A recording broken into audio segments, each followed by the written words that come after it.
Great to be in Minneapolis. Thank you. Cool. One thing I love to ask all my guests right away is, what got you interested in acting? Wow. Yeah, we're going back to the beginning.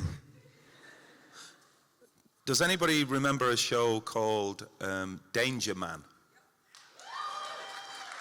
And The Prisoner? Over here we called it Secret Agent, but yes. Okay. I loved Patrick McGoohan as an actor. But actually my first love as an actor was James Cagney. I thought that James Cagney was extraordinary because you would see him in White Heat playing these Freudian gangsters, and then he'd do Yankee Doodle Dandy, and I think I loved the fact that he could do very serious and heavy and the light stuff, and I just thought he was a very truthful actor. It was American actors that I grew up loving, really, with the exception of McGoohan. He was American by birth. Was he really? Yeah, he was born in Queens, but raised in Ireland. There you go. Both Irish Americans as well. Very Irish indeed, very Irish indeed. Yeah, you've had such an amazing, prolific career, but I think what most people will love to hear about is your tenure as Doctor Who. How did that begin? When did you first get the call saying, hey, they're thinking about bringing Doctor Who back, would you be interested? Well, I made the call. The way I do. I did a show called The Second Coming. I don't know whether to speak to you. I want to speak to these guys. I did a show called The Second Coming with, written by Russell T. Davies. And we had a great time working together. I'd loved his show, Queer as Folk. And I was out running one day and I just read in the press that he was going to do Doctor Who. And I thought, oh, I could play that part because he's lonely. He's always traveling. He's always traveling through time, isn't he? He is lonely, essentially, the Doctor, I think. I think that's a fundamental quality, which is why he fastens on these partners. But he's never at home, he's falling through time. So I emailed Russell and said I wanted to audition. And I think he was quite shocked. I don't think I was particularly the kind of actor you would associate with Doctor Who, which is one of the reasons I thought it might be interesting. And thank you for that. Thank you. Thank you for bringing the Doctor back after this long hiatus. Thank you for reinvigorating this fandom, which I have held dear for a good chunk of my life, and you were the vanguard for it, and your time is perfect. Thank you. And we are so glad for the quality of time we had with you, and most of all, thank you for the Doctor dances. Thank you. Thank you. I have to say that I get thanked for bringing the Doctor back, but it was Russell T. Davies who brought the Doctor back. It's always down. In my industry, the most important person is the writer, and it was Russell T. Davies who brought it back. I was part of that, and I'm grateful for it. And speaking of writing, you've recently released an autobiography. Yeah, kind of autobiography. It's a memoir of my father and my relationship with my father. My father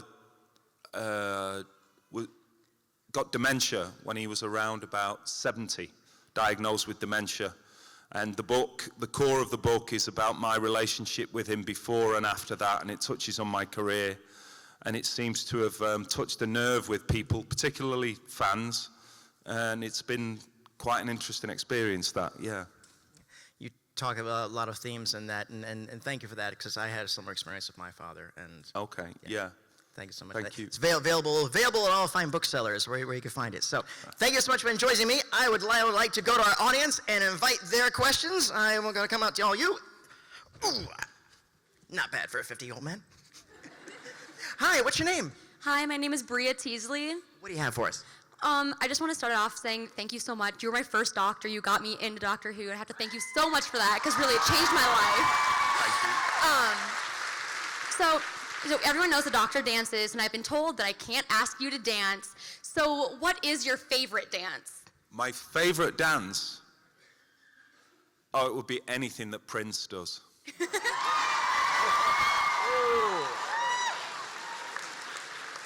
I wasn't supposed to do this convention. David wasn't available, but when they said Minneapolis, I had to come. Thank you. And I have to say, I don't really want to do the Paisley Park tour because he's not there, and he was such a huge loss. I'm a massive music fan, and what a musician and what a person he was. So anything that Prince does. Thank you. Here. Have a purple one. Thank you. You're welcome. Hi, what's your name? Hi, I'm Avi. What do you have for us? So, what was it like restarting the franchise? I didn't realize the only pressure I felt was because I'd done so much serious acting, heavyweight acting, if you like. I wasn't known for my sense of humor. The big pressure I felt, I didn't think about the pressure of the fandom and the history of the show.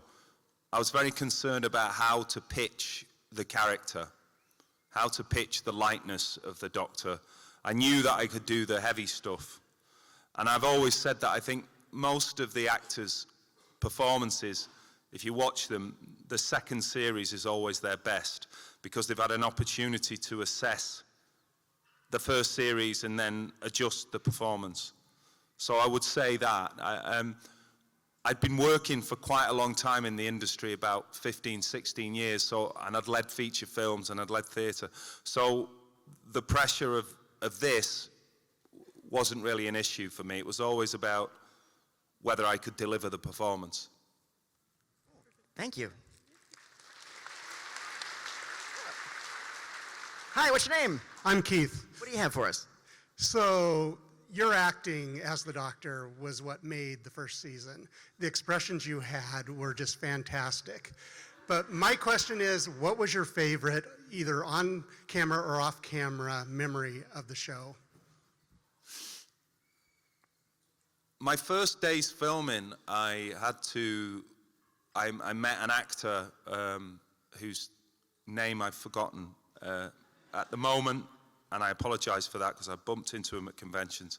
He's a Scottish guy, and he had to dress up as a pig, and then he had to put, on top of the pig costume, he put on a spacesuit. And my job was to chase him up and down a corridor, and I thought, okay, forget Hamlet, I've made it. Thank you. Hi, what's your name? My name is Felicia. What do you have? I was wondering, is there any episodes of Doctor Who that you were not in, but you would have liked to be in? The very first one. Can anybody tell me the name of the very first Doctor Who episode? An Unearthly Child. I think that is an absolute masterpiece, that. I think there's something, if I ever did another episode of Doctor Who, I'd like to do it in black and white. I think it's so atmospheric. And to see the genesis, the original root of the Doctor meeting the first companion and the quality of the woman's performance, the unearthly child, the way she conveys that she seems as alien as he is. And of course the history that surrounds that episode, what it began, what was happening, unfortunately, in America at the time, the Kennedy assassination, the whole, yeah, I love that episode. I think the TARDIS appears in a junkyard the first time. I think that, I'd love to be in that one. Good. Thank you for that. Hello, what's your name? My name is Hope. What do you have for us? So I know that with a big fan base also comes some crazy wacko fans. I was wondering if even not even just the Doctor Who fan base, but just fans of you in general, have you gotten any crazy gifts or had any crazy experiences? Oh. I mean, you're all as crazy as I am. I think we all have a fan, and if you speak to me about Black American music, soul or Jamaican music or Paul Scholes or Manchester United, I'm as crazy as you are. That kind of extreme passion for things makes sense to me. So it doesn't faze me at all. I'm not ordinary.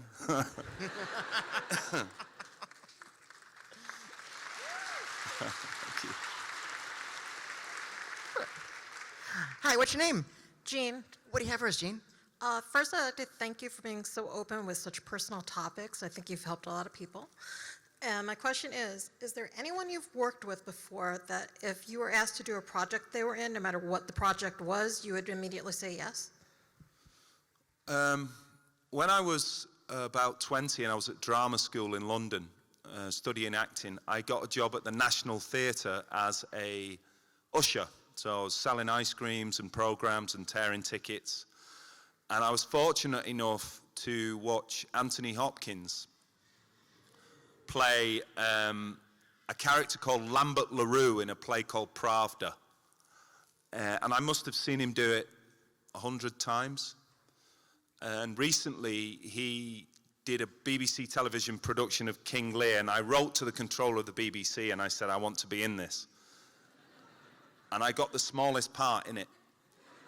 And when I walked in, the director, Richard Eyre, said, why are you here? And I was about to play Macbeth on the stage in London and Stratford. So I just pointed to Anthony Hopkins and I said, that's why I'm here. And they let me go to this is 2 years ago, they let me go to every rehearsal and I watched him play King Lear. And it was just as revolutionary as the first time I saw him on stage. So that man, he's my acting hero, Hopkins, yeah.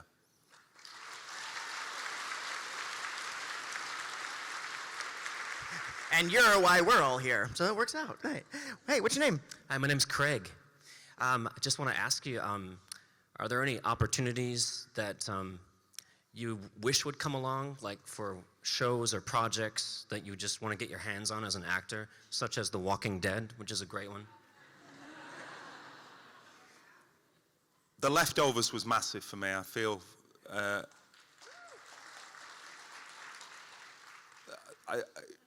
I feel very fortunate to have been involved. Matt Jameson, that character, was such a gift.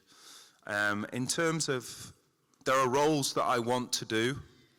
I tend to think about stage roles because I know those scripts are in existence, whereas with television, they're being written and they land.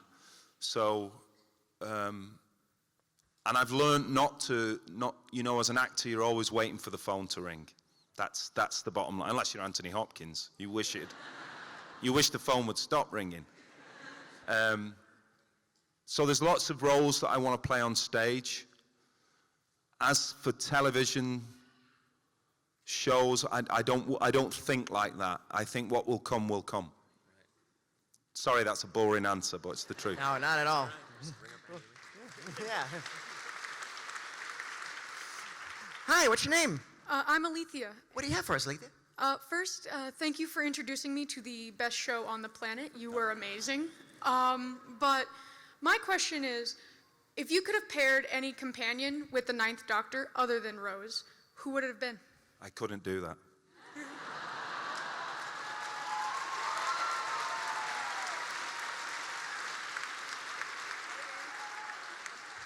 Hi, what's your name? I'm Cindy. Hi, Cindy. Along the lines of the gal who asked about crazy fans, what is the weirdest thing you've ever been asked to autograph? You know, like a banana or something. Or something. Or something. I don't know, but I remember saying there's not enough room.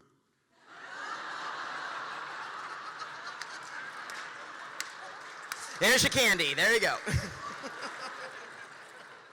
Hi, what's your name? Hi, I'm Jen. What do you have for us, Jen? I think probably most people in this room first know you through Doctor Who, but you have a vast catalog of work that I've been slowly working my way through. What from that catalog would you like your American audience to see? Ooh, 3 things. Hillsborough, Flesh and Blood, and Hearts and Minds. Sorry, they're all very obscure in terms of America, but in terms of their personal importance to me, and in the case of Hillsborough, national importance to the UK. Those would be the three. Thank you. Hello, what's your name? My name is Lena. Hey, Lena, what do you have for us? I was wondering what was the most difficult episode of Doctor Who that you have filmed? Dalek. My father, who at the time had dementia, was diagnosed with cancer at the time, and I had to leave the show for 2 weeks, and my father had the operation, then spent time in intensive care, and myself and my brothers were at his bedside in rotation. And then I had to go right back and shoot Dalek. And I remember using my anger and my grief in the scene where the Doctor first sees the chained up Dalek. And I love the ambiguity of that, because there was a part of the Doctor that felt sorry for his worst enemy because he's chained up. And I remember playing that scene thinking, this is for my dad, this is for my dad. So that. Oh. Thank you.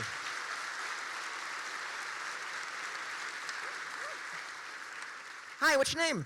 Debbie. What do you have for us, Debbie? So I'm possibly in the minority here, but I am not a Doctor Who fan. Okay. Thank you, Debbie. And what's your name? What's your question? No, what do you have for us? My favorite film of all time is actually Gone in 60 Seconds, and your part in that was a big draw for me for that movie. And so my question is, what did you possibly enjoy or not enjoy about that character, and what was it like working on set with that cast? Oh, I loved that job. Nicolas Cage was such a gentleman. I remember between takes we'd sit and talk about film, and he has such a broad knowledge, particularly of British and European film. And he gave me the best bottle of Irish whiskey I've ever drank in my life. He was an absolute gentleman. And I had a ball. I got to do all my own stunts. I was dropped from a cherry picker crane. I just had a great time. It's the biggest film I ever worked on, I think. That's awesome. Great. Great question. Thank you so much. Hi, what's your name? My name's Debbie also. You had mentioned that you had kind of a tendency towards more serious or darker things, and I saw your Macbeth 3 times, and that was awesome. Wow. But my question is, when you were growing up, perhaps, what sort of books or stories did you read as a child or enjoy as a child that kind of maybe led you to that? Or I think he's an American author. I'd be really interested if anybody in this room has heard of this. There's a book called The Boy Who Was Afraid by a writer called Armstrong Sperry. Yeah? I think it might have a different title in America, but it's set on a Polynesian island, and it's about a young boy whose father is the chief.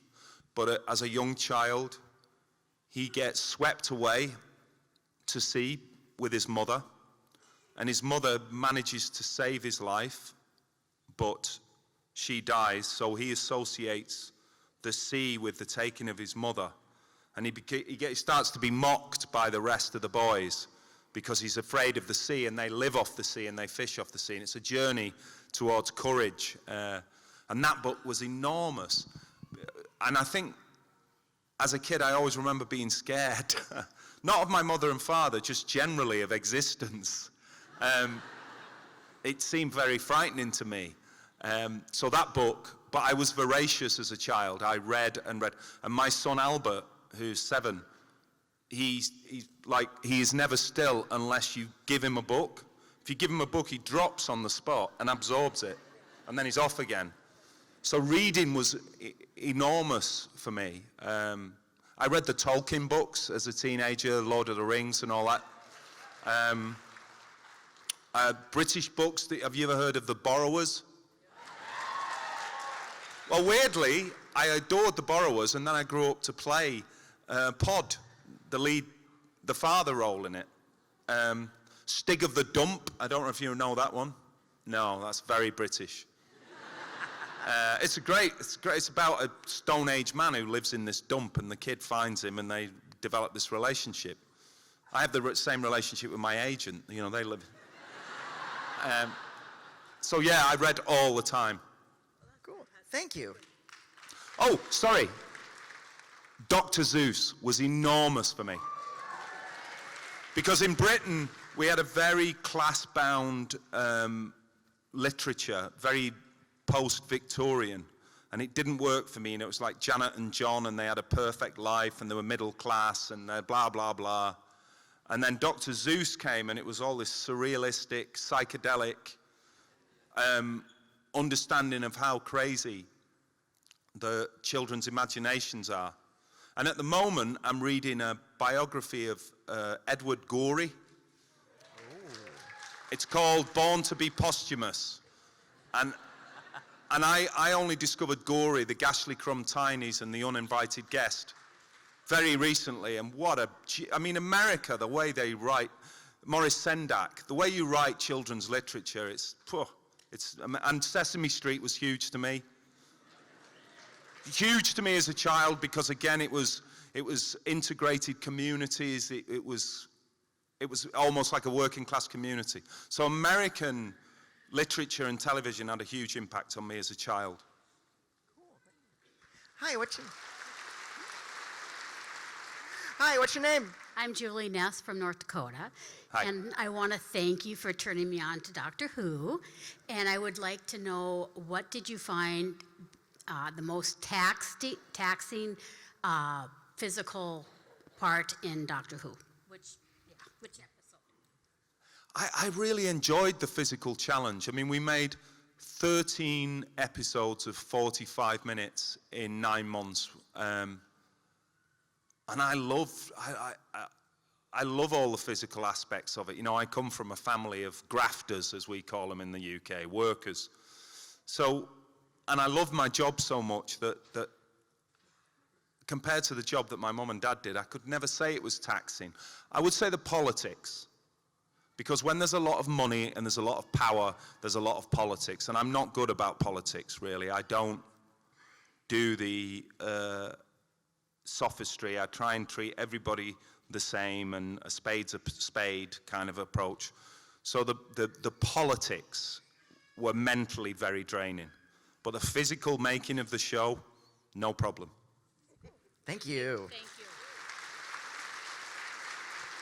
Step up. Hey, what's your name? My name is Brendan. What do you have for us? And so I bet you've already heard this, but what was your favorite enemy/monster that you faced against? It has to be the Dalek, really. When we did the read-through, myself and Billy came straight from set, and we walked into a room, like we were late because we'd overshot, and we were doing the read-through of the Dalek episode, and I sat down and I opened the thing, and then there's the scene where the Doctor walks in a room, and it's scripted that the Dalek says, "Hello, Doctor." And unbeknownst to me and Billy, they had the guy in with the voice thing, doing it. It was one of the most exciting moments of my acting life. "Hello, Doctor." We had no idea. And the thrill that went through the room at mine and Billy's reaction, you know, childlike. It has to be, that's his nemesis, you know, that's his kryptonite, that is, yeah. I loved the farting Slovenes. Would you mind not farting while I'm saving the world? I loved the Slovene, and my scene with Annette Badland, who played the Slovene, when we had dinner together, and the semi-weirdly romantic element to it. That was great fun to play. Great. Thank you. Hi. Hello, young lady. What's your name? My name is Eva. Thank you, Eva. And by the way, Eva, lovely Agent Carter cosplay you got going on there. Round of applause for our Agent Carter cosplayer. What question do you have? I'm wondering, if you could, would you have wanted to do an episode with Alex Kingston? Of course I would, she's here. She's got a gun trained on me. Yeah, we're of the same generation, and I knew all of Alex's work way before she went into Doctor Who. I'd really like to act on stage with Alex. That's what I'd really like to do. Thank you. Hello, sir. What's your name? My name's Gizmo. What do you have for us? You have done so many fantastic characters throughout the years. What is your favorite that you ever played? It's like picking a child, isn't it? There was a film I did called Jude, which meant a lot to me personally because of my background and the parallels with his life and mine. But I can't, you know, look what the Doctor has brought me. How could I not say him? The Doctor was the first time I played a hero. I always tended to play bad guys or anti-heroes. So in that way, that was my favorite, because suddenly I was saving everything instead of destroying everything. I was far more intelligent than everybody else. I had 2 hearts. So I'm going to say the Doctor.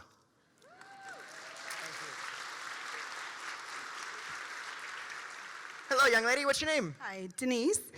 And I am a big fan of Doctor Who, but oddly that he should mention Jude. How was working on that film? It is one of my favorites.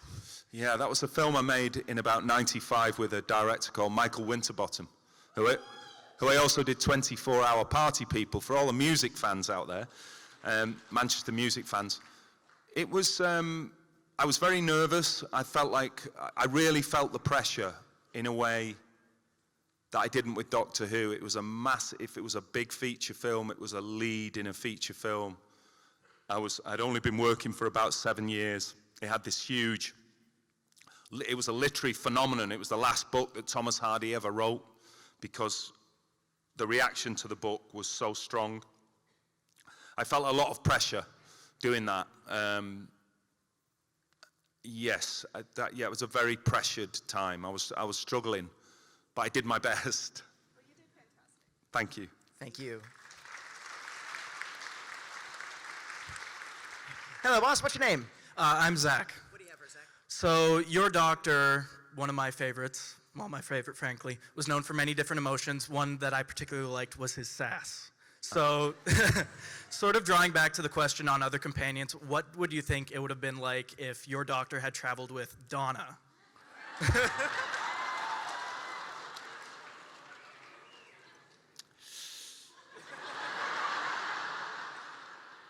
I come from Salford, right, which is in the northwest of England. We're all about loyalty. I can't imagine him existing without Rose. I think the chemistry between myself and Billy and between those 2 characters, that's one thing I'm proud of, about the fact that I never dealt with anybody else. It was just him and her. So I can't even imagine it. It really is beyond my imagination, really. I'm sorry. Oh, it's okay. Thank you. It's all good. Thank you, boss. It all comes back to Rose. Hello, what's your name? My name's Noel. What do you have for us? So I love the Doctor, got my Sonic.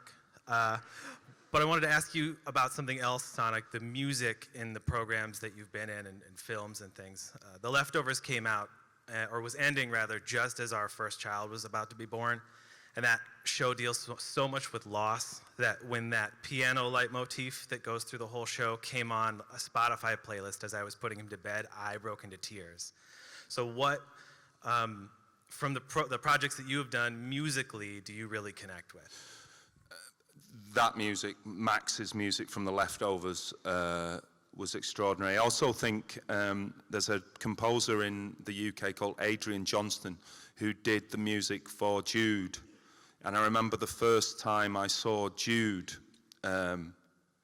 being amazed at how the music somehow expressed the internal rhythms of the character I was playing.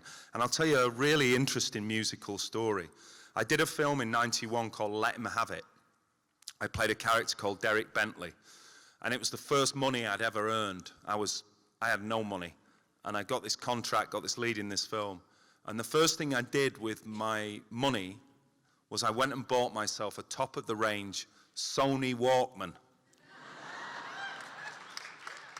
And I thought, this sounds amazing. I have to listen to classical music as well as James Brown and whatever I was listening to. So I got the Brandenburg concertos, and I used to listen to them between takes. And for some reason, I absorbed it into the rhythms of the character. And then I went to see the finished film, and I think it was Nyman. The composer is called Nyman. And he composed original music for the film, but then he'd put in a Brandenburg concerto. And me and him had never had a conversation. And I remember thinking that was very strange. Like, had he watched my performance, this person who was listening to the Brandenburg concertos, and somehow that had suggested to him. It's always been a bit of a mystery to me, that. And I use music all the time. Before I go on stage, there's always music I'll play for particular characters. Music's my life, really. I don't tend to watch television a lot. I listen a lot. Thank you.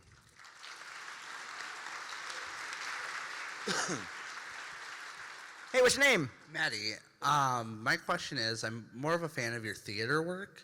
Okay. Over Doctor Who. Okay. What has been your ultimate favorite play to be in? Hamlet and Macbeth. And I would say Macbeth, really. Macbeth I became an actor because I wanted to play Macbeth. And I wanted to base my performance of Macbeth on my perception of my dad. I talk about this in the book, I Love the Bones of You. To me, Macbeth is the most mysterious play I've ever experienced, and I was fortunate enough to play it last year, but I'd play it again tomorrow if somebody offered it me. I love the plays of August Strindberg, and I love the plays of Arthur Miller, and I love the plays of Henrik Ibsen, and all of which I trained on when I was at drama school. You know, as I said with Russell T Davies, if you're a real actor, you understand that you're only ever as good as your writer. They give you the ammunition. My great respect and my great love of acting comes from wanting to understand what a writer's intention was when they wrote a scene or a play. Yeah. Thank you. Hey, what's your name? My name is Michael Rivas. How you doing? Good. What do you have for us? So kind of a two-part question. Why weren't you in the 50th anniversary? And does your acting really correlate with... No, go ahead. My apologies. No. Just keep going. Oh, no. Does your acting really correlate with your family? You said you're really close with your family and everything like that. So Yeah. Let's do the second part of that question. Okay, second part of the question, does it correlate with the family? Yeah, I've particularly my father, again in the book, I talk about this. I sometimes think that my entire acting career is based on trying to talk to my father, trying to understand my father, issues around masculinity. I think when you're a male, you go into I was brought up in quite a macho environment, and I've never felt macho, even though I'm male. So I was always wanting to explore the tensions, and Macbeth's a good example. You know, he's this great warrior, but he falls apart because of his imagination and his guilt and his conscience. But I think I'm also using a good part of my mum's sensitivity in all my work. I wouldn't be anywhere without those two. They supported me the whole way. Nobody else in my family was an actor. It was a very left field thing to do. It's all really a thank you to my mum and dad for the love I got and the support I got. And also, they're from blue collar background, and they weren't given the opportunities that a lot of people are given. And I've been given them, so a little bit of revenge as well in there. Thank you.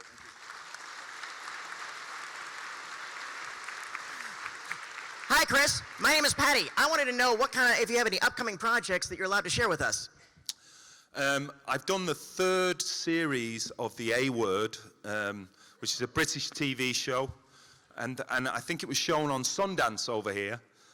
So I've shot that, and that will come out in the spring. And apart from that, I'm waiting for the phone to ring.